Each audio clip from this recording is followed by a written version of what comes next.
করতে যদিও 3 কোটি 3.5 কোটি টাকা খরচ, কিন্তু এটার দ্বারা ইসলামের, বিশেষ করে এদেশে ইসলামপন্থী মুসলমানদের যা হয়েছে 100 বছরও এটা হয় এক সমাবেশে।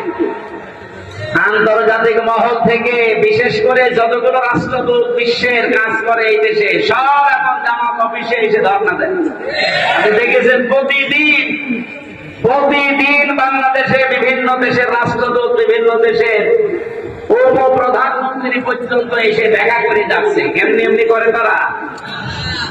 বিদেশি সাংবাদিক, আমি তাদের সাথে পরিচিত হয়েছিলাম ওই দিন, তারা পর্যন্ত বলেছে যে একটা দলের ডাকে এত মানুষ এক জায়গায় হয়, এটা পৃথিবীর মনে হয় প্রথম ইতিহাস।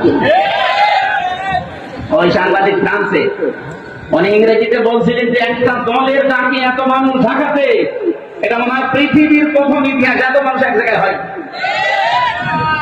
গত 2 দিন আগে ভারতের তামিলনাড়ুতে বিজয় থালাপতি নাকি যেন নাম, নামটা আমি ভালো জানি না, বিজয় থালাপতি এরকমই দেখলাম, অনেক ডাক দিয়েছে, 4 লাখ মানুষ এসেছে। আর বাংলাদেশ জামাত ইসলামের আমির ডাক্তার শফিকুর রহমান ডাক দিয়েছিল 4 লাখ। আমার গণনার বাইরে।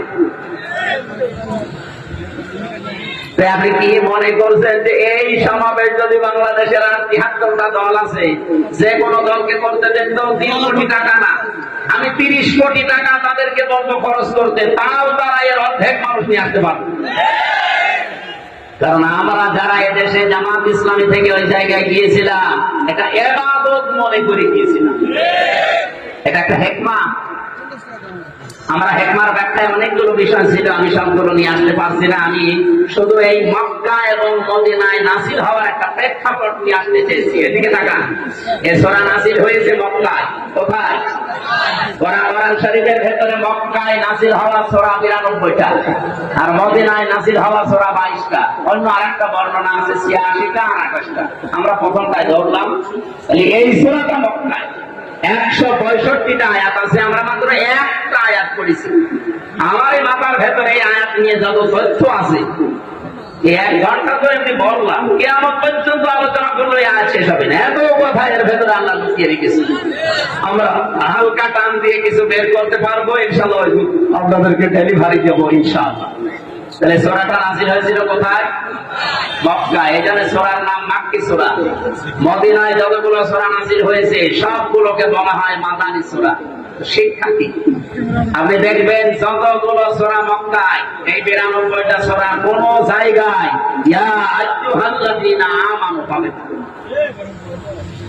আপনি যারা আছে কোরআন পড়ে শেষ পর্যন্ত পড়েছি উপর থেকে, অবশ্যই শুরু থেকে শেষ পর্যন্ত এনাদের পড়া আছে। স্টেজের সামনের কাতারে যারা, একটাও ভাব প্রত্যেকে 1 থেকে শেষ পর্যন্ত পড়েছি। কিন্তু আপনি বলেন এই 92টা সূরা ইয়া আইয়ুহাল্লাযীনা আমানু নেই। ইয়া আইয়ুহাল্লাযীনা আমানু, হে যারা ঈমানের দাবি করো, এই কথা আছে শুধুমাত্র মাদানী সূরার এই 22টা সূরা, তাও 89 জায়গায় শুধু। বলেন এবার বাস্তবতা কি? আমার এই মাথার ভেতরে আমি এটা পেয়েছিলাম, এই মালয়েশিয়া বিশ্ববিদ্যালয়ে একটা সেমিনার ছিল, ওখানে প্রায় 28টা দেশের শিক্ষক শিক্ষিকা এসেছিল। ওই সেমিনারে কথা বলতে আমার 2 মিনিট সময় দিয়েছিল, যে তাকওয়ার ব্যাখ্যাগুলো আপনি সঠিকভাবে 2 মিনিটের ভেতরে তুলে ধরেন। এক একজনকে এক একটা দিয়েছি। তার ভেতরে ওটা ফ্রান্সের শিক্ষক ফ্রান্সে, উনি একটা তথ্য বলছিলেন, পৃথিবীতে সবচাইতে দামি পানি ওয়াটার কোনটা বলেন? এটা তো আমিও বলেছিলাম, কিন্তু আমি বলে ধরাচ্ছি। আরে ভাই, 1 গ্লাস জমজমের পানি কয় টাকা? আমার কাছে আছে, আমি 5 লিটার পানি কিনে নিয়ে আসলাম আসার সময়, 12 টাকা নিল। 12 টাকা মানে বাংলাদেশে মনে হয় 380 টাকা। 1 টাকা 32 টাকা, তো সেই হিসাবে 380 টাকা না কত হয়, তাও 5 লিটার। 1 গ্লাস পানির দাম খুব বেশি হলেও কত, 20-22 টাকা হবে বাংলাদেশে। এবার বাস্তবতা বলেন, পৃথিবীতে সবচাইতে এখন দামি পানি যেটা,